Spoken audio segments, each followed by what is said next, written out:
হ্যাঁ, ওকে একদম জানানো যাবে না। ওর সাথে থাকলে কাজটা বিগড়ে যাবে। কাল সকালেই আমি সব শেষ করে ফেলবো।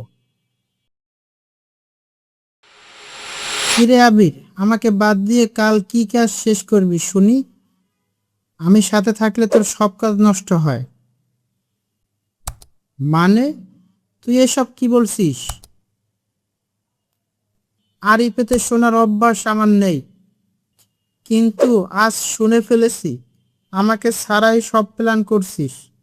ঠিক আছে, তোর সাথে আর কোনো দিনই কোনো কাজে আমি নেই। আরে থাম, তুই অর্ধেক কথা শুনছিস।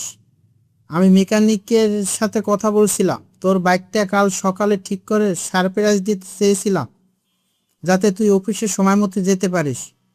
তুই সাথে থাকলে কি আর সারপ্রাইজ হতো?